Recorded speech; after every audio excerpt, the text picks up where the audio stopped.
everyone, welcome back to my channel, A Taste of Africa. You are nesu ye denyamia siso ade nesu ache ebusua na de ne de baye ene ye baba ye Nkontomire stew ya ham friend says spinach ye baba ye spinach stew am ebe ye no ye baba ugbo me ingredients so ya me de ebe ye sa amre mi se A Taste of Africa ebusua kulo moti ho amo twen na mo aye de mo ahwe ni am de eba ye baba ugbo me ingredients isi me wo me pepper na mo me garlic me wo me ginger na mo wo me onions na mo wo me tomatoes na mo wo me sweet pepper habanero pepper eniye na mo wo me turkey na me wo me goat meat na me spinach ni sunye na me wo me anchovy mo mo ne nkete na isa amane no ya na wo me wo catfish no so eniye na mo wo me 2 cube salt to taste shrimp powder black pepper and curry powder and no any ingredients am dey baba e meduane me wo me olive oil na me dey egu me pot no no me cook pot na me dey egu me ntino sa amre ya ebegu no me start say me twitwa me jeni ni ma brand me ni ingredients na just say and also are you ready and say ne yan che ho no me dey baba hihye ni baba be twitwa me jeni ni mamoko no me garlic mi ginger not just my baba again abetwitwa se mi garlic na doso como so ande yo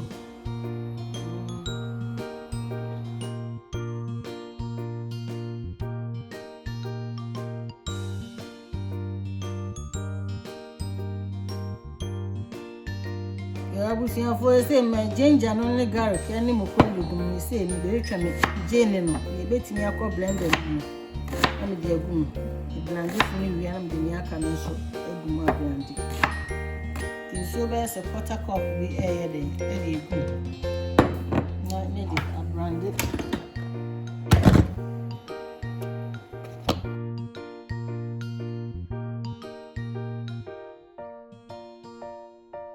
Yeah, we see for me, Jana can me dear gum no me blandi.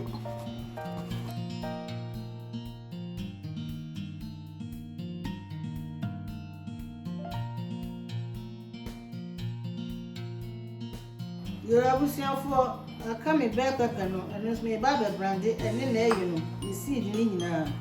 My maybe a frat, my moko na me brandy.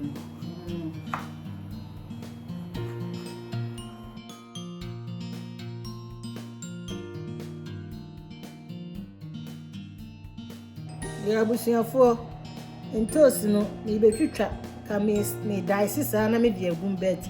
Ye rubi ho ayementi me twam na me de aka we ho na brandi na ne aka no me twitwa opa obetwitwa open so a obe dey obe ye ni nyina obe brandi ni nyina na je se afi ho but me twitwa ne aka no e de agum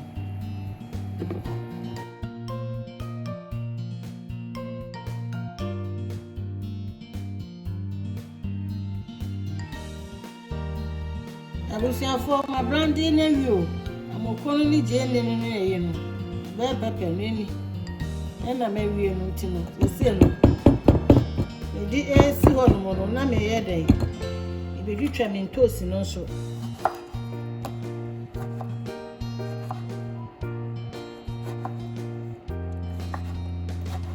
you abusia for my daisy meat tomatoes na wie o and na me onion na me de be chima won so no so ma dai 70 say me ye dey e di gu anwani o olive oil na me de egu mu na aye shin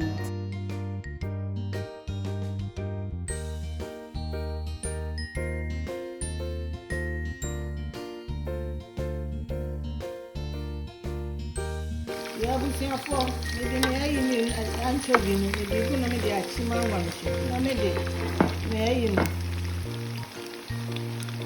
Stock and no egg. The one in Muna is shot until as soon as you wear. Not really. The name I become one of you. Some more money this time now. One way I know what she depends on your depend on. Some a good to edge. We are the more money and your money did more than my money. I can't see.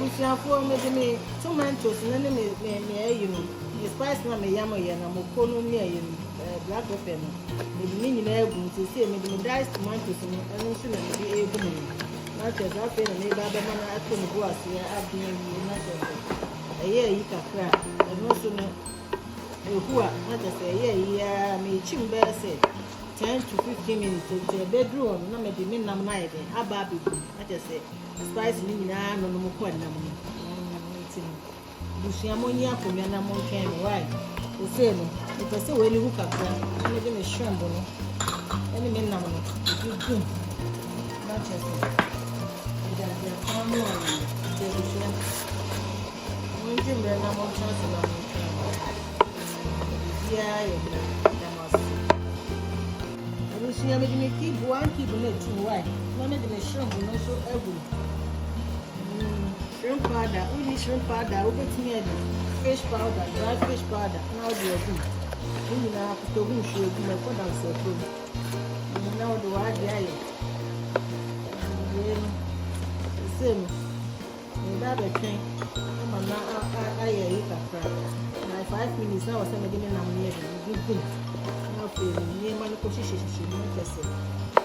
Yeah, the napkin. I will see I'm new. The men are very good. Talking me goat meat.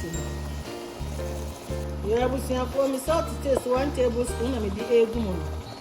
No, may chance and maybe say a bit in the so yeah, I bet you it can depend. Go to a warrior and badge corner warrior and so it is still yourself now. No money out the afternoon. It is still your son or I then. Keep no near man no idea good. Na abono and chin and chem na edition. Ya na dia wo ya no wan hwe ya. I mathematics. Wa calculate ni ya won chin na be je won se mu ya. Chin ni da na fi. You do so aye ya.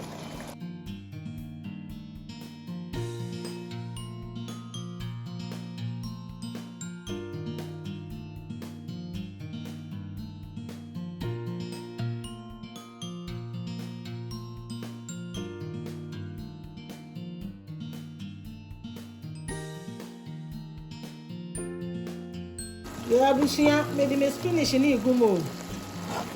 Okay, dear. Abomona, I have bread. The Spinach in the gum there.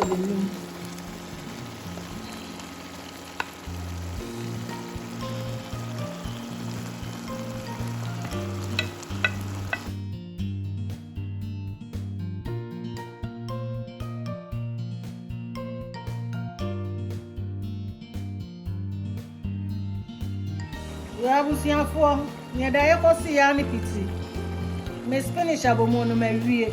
Someone who sent a CIA into a barbeche near the actually. One time. You have seen for Marian Nkontomire stew. Aye, you have to become a Spinach stew. You be someone who sent a number of teachers. Meat to be our penubet in the Shinadia. There was somewhat transit. Namo Jammer, Namo Shammy. Baba the tasty. Taste officer. And we have been my dear be putting some until we tasty. I'm a mamma swati. I catch them sending a coin.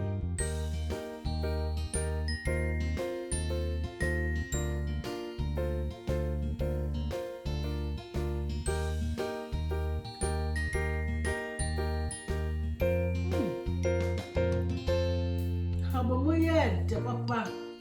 When betimi de adi abesie betimi de adi mo chese ni ope bia betimi de adi abusua me se mo hwe method na mo so munye dumate na duane papa e wo baabi me dem ase nyame nka obi biara ho wo Yesu dim amen.